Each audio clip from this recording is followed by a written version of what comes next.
YouTube Niner Empire, what is going down? Welcome back to another video.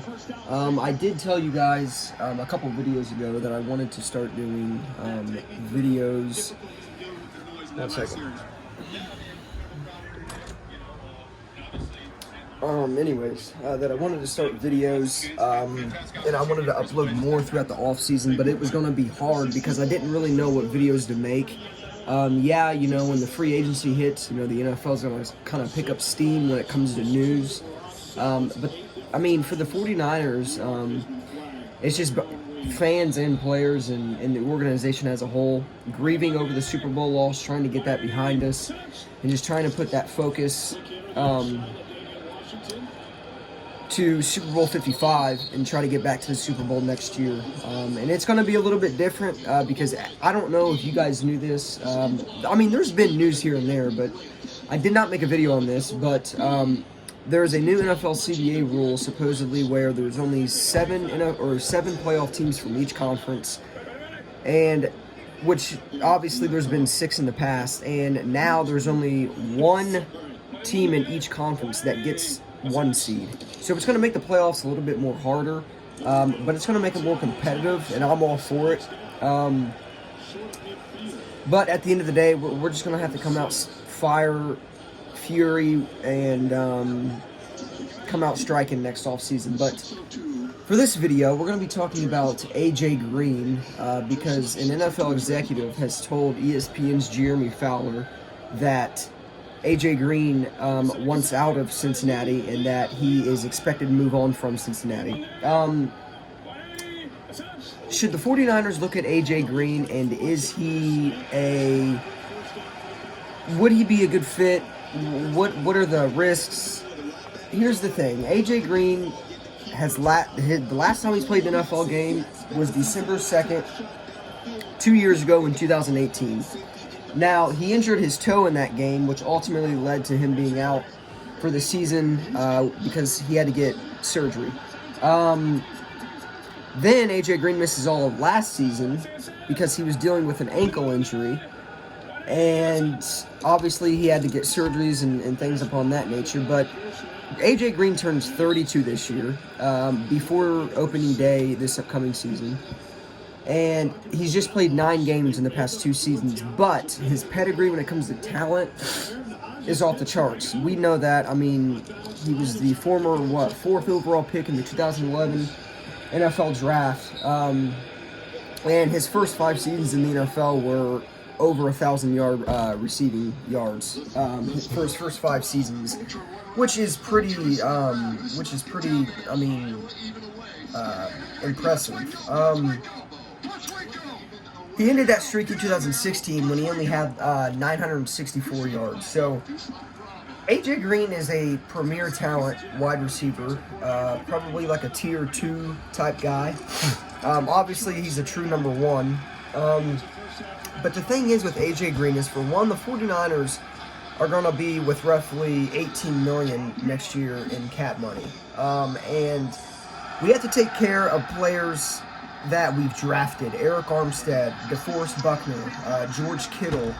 There's going to be guys we're going to have to look at and re-sign and maybe, let them walk. I don't know. But as for the 49ers, we don't need A.J. Green. We really don't. Yes, he's a premier talent, but the 49ers can bring back Emmanuel Sanders on a 2-year deal, and it'd be cheaper, and we could be as good as we were last season. Like, it's not a need to sign A.J. Green. This is like a gift. It's not a need. It's like a gift. We just be gifted A.J. Green. Like, it's not for the guys we have to re-sign in the near future: Eric Armstead, DeForest Buckner, George Kittle. 2 of those guys, DeForest Buckner and George Kittle, are 100% going to be, long-time 49ers. At least I would hope. But I don't think it makes sense for the 49ers to sign A.J. Green. A.J. Green signed a 4-year, $60 million deal in 2015, and he's going to be an unrestricted free agent for the first time this offseason since signing that contract. So we have our own contracts to take care of, and I think that it just doesn't make sense for the 49ers to sign A.J. Green because, one, it's going to be a lot of money, he wants, I mean, yes, I'm sure he wouldn't mind coming to San Francisco, like the Bay Area, how nice it is. You know, we're a winning franchise. We're coming off of a trip to the Super Bowl. It would make sense. It would be a great fit, but not only would it come with us having to pay A.J. Green, but the health risks are there as well. So it just doesn't make sense for the 49ers to sign A.J. Green. Now, on a team-friendly deal, yes. I mean, go ahead and sign him. Absolutely. Low risk, high reward type of thing. But at the end of the day, I don't see this happening. It would be a great fit. Like, it'd be a flawless fit. But for the 49ers cap money, his health risks, it's just not, I don't think it makes sense for us to do it. Because, like I said, we have our own contracts to take care of. George Kittle, maybe Emmanuel Sanders, but George Kittle, Eric Armstead, Buckner. We've got things to take care of ourselves. But he's a 7-time Pro Bowler. Should the 49ers, make an attempt? The talent's there, don't get me wrong, but it's not going to be that simple for the 49ers to pull off. And that's why I just don't think it's going to be worth it, because it's not necessarily a need. And on top of that, Trent Taylor's going to be back next season. Jalen Hurd, the rookie out of Baylor, who shined really well in the preseason. So yeah, we've got guys, and not only Hurd and Trent Taylor coming back, but we've got Deebo Samuel, and if we can bring Emmanuel Sanders back, I think we should. But if we can bring Emmanuel Sanders back, we're just going to be even better. So I just think we can work with what we have. Emmanuel Sanders is still there. Let's just re-sign him. Let's not throw so much money at A.J. Green, because it could be it could turn, upside down to turmoil if we were to do that. But, I mean, there's always a risk. It's not necessarily that it's going to happen. But I just don't think his health risks are worth the money. And I don't think that the 49ers can necessarily afford him with having to, re-sign Kittle, Buckner, Armstead.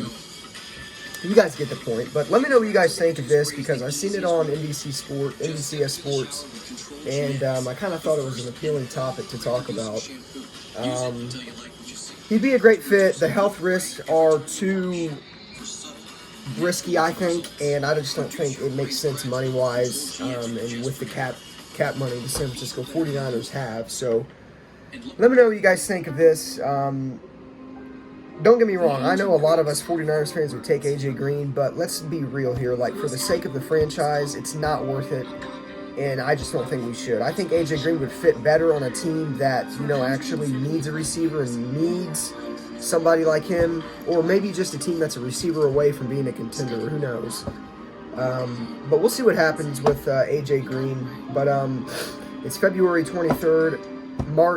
First week of March is when free agency is at its peak, so I'm going to be covering the latest on free agency all throughout